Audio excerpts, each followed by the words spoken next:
So I'm going to speak to Rory Lear, who was a farmer here in the early 1700s. So Rory, can you tell us about the place where you live? Yes, this is a township. We live here. This is 1713 and I am a farmer here. The crops I grow are oats and barley. Yep. These oats and barley hopefully keep us going throughout the winter. We also have animals. We have cattle, and they are black cattle, Kylo we call them, and they provide us with the rent money that we have to pay to the tackman, who is basically our superior in the township. How many people live in this township?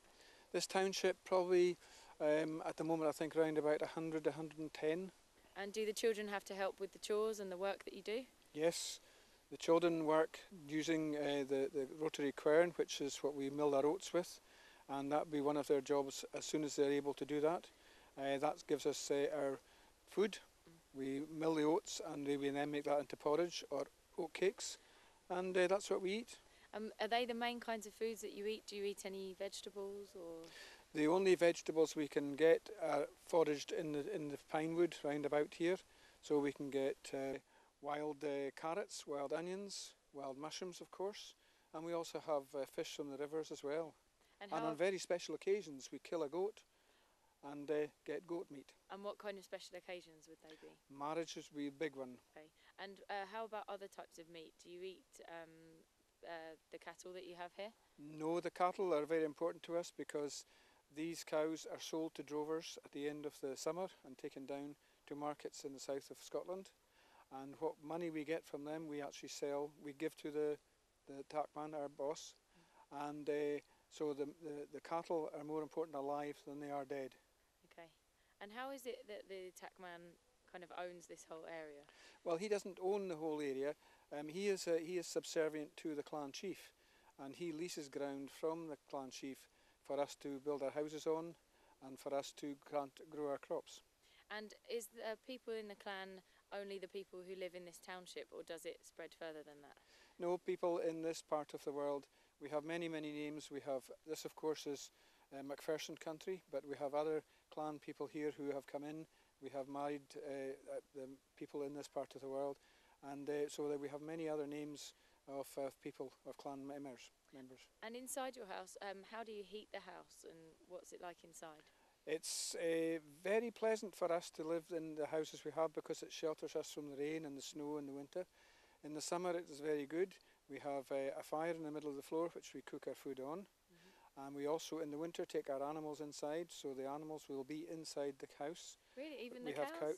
Yes, the cows come into because in the winter here nothing grows. Nothing grows, so the animals are better inside and we take care of them inside. And what do you feed the animals when they're inside? The remnants of the oats and barley, the straw, we feed them on that, and we also have a plant called whin which we beat and bruise, and we feed that to the animals as well.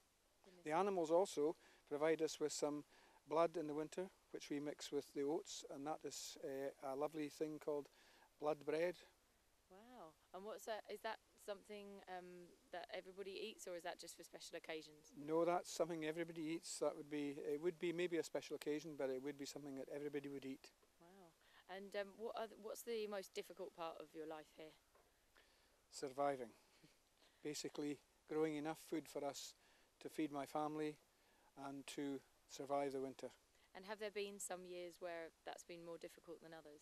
Very much so, unfortunately. People do die, people starve to death. If our crops fail in the summer we don't have enough food to eat in the winter months, and people unfortunately do starve to death. So thank you for speaking to us in English, but obviously you usually speak in Gaelic, so can you tell us about that language? Yes, Gaelic or Gaelic is a very, very ancient language which the Celts would have spoken. It's very, very varied. It comes from a variety of places. Ireland, of course, speaks Gaelic. We also have a Gaelic language which is spoken in Normandy in northern France and here in the Highlands of Scotland. And can you tell us some words that we could learn in Gaelic? Yes, for instance, I could greet you. Fescar ma, Kimara Hashif means good afternoon, how are you? And if you are well, you say Haku ma. Haku ma. That means I am fine. Okay. And there are certain other words which I could say if I wanted you to come into the house, I would say Hikavastjach, which basically means come in. Okay. As you're leaving, I would say one of the very important words is Martian leave, which means goodbye. Okay. But there's a very simple word that you could learn, and that is cheery. Oh, and cheery, what does that mean? It means goodbye. And Oh. we get our cheerio Ah, from cheery. excellent. So maybe when you're saying goodbye to somebody and you're saying cheerio in someplace outside the Highlands, Yeah. you might be talking Gaelic. Can you remember that's where it came from? That's where it came from. Do you think there'll be many changes to your lifestyle for the years to come? I can't foresee any changes at the moment coming in the next few years, but one never knows what's round the corner. Great. Thank you for talking to us. My Thank you. pleasure.